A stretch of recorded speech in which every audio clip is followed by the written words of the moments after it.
Continental রান্না ততটাই সহজ যতটা কিন্তু শক্ত। আজকে তাই তোমাদের একটা সিম্পল অ্যান্ড ইজি কন্টিনেন্টাল রান্না শেখাবো, যেটা খুবই ইজিলি তোমরা বাড়িতে বানাতে পারবে। আজকে থাকছে একটা এরকম ইজি গ্রিলড ফিশ রেসিপি, তার সাথে থাকছে সটে ভেজিটেবলস অ্যান্ড ম্যাশ পটেটোর রেসিপিও। তাহলে স্টে টিউন। সবার আগে মাছটাকে আমরা ম্যারিনেশনের জন্য রেডি করি। এখানে আমি ভেটকি মাছের ফিলে নিয়ে নিয়েছি গোটা। তোমরা চাইলে বাসা বা তেলাপিয়াও নিয়ে নিতে পারো। মাছটাকে আমি এরকম বড় বড় চাঙ্কে কেটে নেব, এরকম পিস। এরপরে আমি এটাকে একটু নুন, একটু ব্ল্যাক পেপার আর একটু লেবুর রস দিয়ে ম্যারিনেশন করতে দেবো। This is the first marination. আমি কিন্তু এটাকে ডাবল ম্যারিনেট করবো। সুন্দর করে এপিট ওপিট করে মাখিয়ে নিতে হবে। সেকেন্ড ম্যারিনেশনের জন্য আমি এখানে একটা গন্ধরাজ লেবু নিয়ে নিয়েছি। তোমরা যদি গন্ধরাজ লেবু না পাও, নো ইস্যুস, নর্মাল লেবু দিয়ে করতে পারো।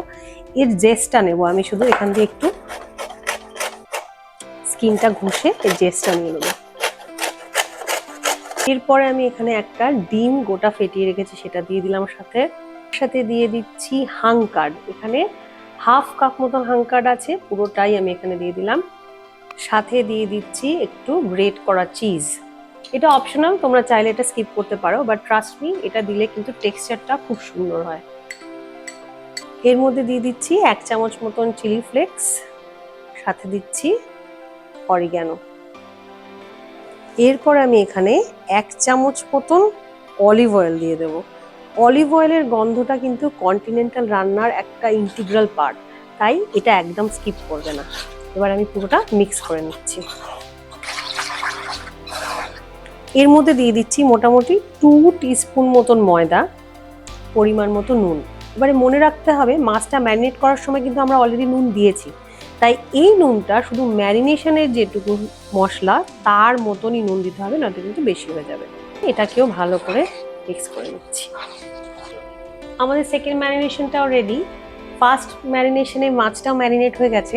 এবারে এই মাছগুলোকে সেকেন্ড ম্যারিনেশন দিয়ে আরেকটু কিছুক্ষণ ম্যারিনেট করতে দেবো।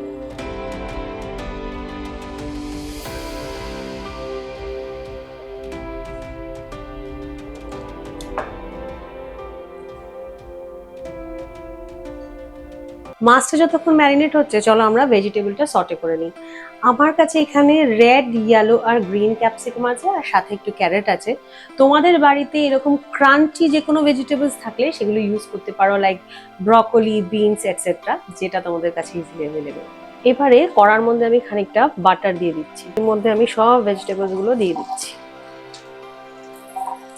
মনে রাখতে হবে, আমরা কিন্তু এখানে ভেজিটেবলস গুলো সেদ্ধ করব না, একটু ক্রাঞ্চি ভেজিটেবল থাকবে, জাস্ট সটে করে নেওয়ার মতন। এর মধ্যে আমি দিয়ে দিচ্ছি পরিমাণ মতো নুন আর অল্প একটু গোলমরিচ। এখানে আমার সেদ্ধ করা আলু আছে, সেটাকে আমি এরকম মোটা মোটা করে কেটে নিয়েছি, সেটাও এর মধ্যে অ্যাড করে দিলাম। এটাকে ফাইনাল টস করে নিতে হবে। দেখো ভেজিটেবলস গুলো একটা ক্যারামেল হওয়ার মতন কালার চলে এসেছে, দেখতে পাবে উল্টো দিকে। মোটামুটি এরকম ক্যারামেলাইজ হয়ে গেলেই জানবে যে ভেজিটেবলস গুলো রেডি। দেখো ভেজিটেবলস গুলো কি সুন্দর কালার চলে এসছে। এবারে আমরা এটাকে নামিয়ে নেব। এরপরে ম্যাশ পটেটোর জন্য আমি আলুটা সেদ্ধ করে নিয়েছি, এটাকে সুন্দর করে ম্যাশ করে নিচ্ছি। এবারে কড়ার মধ্যে আবার দেবো একটু বাটার, আর সেই বাটারের মধ্যে দিয়ে দেবো আমাদের ম্যাশ পটেটোটা। এখানে কিন্তু বাটারের কোনো রকম কার্পণ্য করলে চলবে না, কারণ এটার উপরেই ডিপেন্ড করছে ম্যাশ পটেটোটা কতটা ভালো হবে। এবারে এর মধ্যে দিয়ে দিচ্ছি আমি বেশ খানিকটা ফ্রেশ ক্রিম। এটা কিন্তু ম্যাশ পটেটোর যে সিল্কি স্মুথ টেক্সচারটা তোমরা পাও, সেটাই আনতে হেল্প করবে। এর মধ্যে দিয়ে দিচ্ছি আমি পরিমাণ মতো নুন, আর এটাতে কিন্তু আমি একটু বেশি বেশি করে ক্রিম দিয়েছি, যাতে কিন্তু এই টেক্সচারটা যাতে আসে, এরকম গুই টেক্সচারটা যাতে আসে। তোমাদের যদি মনে হয় এরকম টেক্সচার তোমাদের আসেনি, তাহলে যেটা করবে, যে তোমাদের মিক্সচারটা রেডি হওয়ার পরে যদি কোনো লাম্প থাকে, তার জন্য সেফ হচ্ছে যে একটু ঠান্ডা করে নিয়ে ওটার মধ্যে কিছুটা ক্রিম দিয়ে এটাকে মিক্সিতে একবার পিষে নেওয়া, তাহলে কিন্তু তোমরা একদম সেম টেক্সচার পেয়ে যাবে। কড়াই আমি অল্প একটু অলিভ অয়েল দিয়ে দিচ্ছি। মাছটা অলিভ অয়েলের ভাজার কারণ একটাই, ওই সুন্দর অলিভ অয়েলের গন্ধটা। এরপরে আমরা ওর মধ্যে মাছগুলো এইভাবে একে একে দিয়ে দেবো।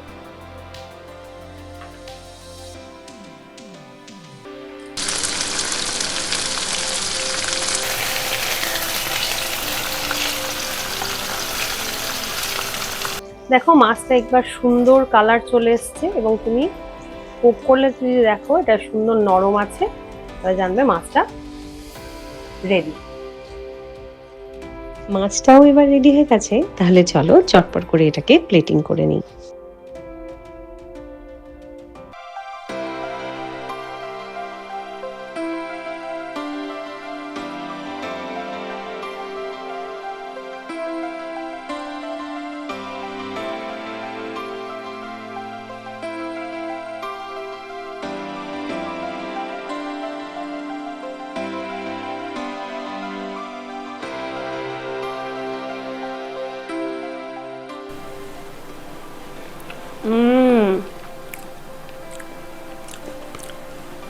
ইট লিটারালি মেল্টস ইন মাউথ।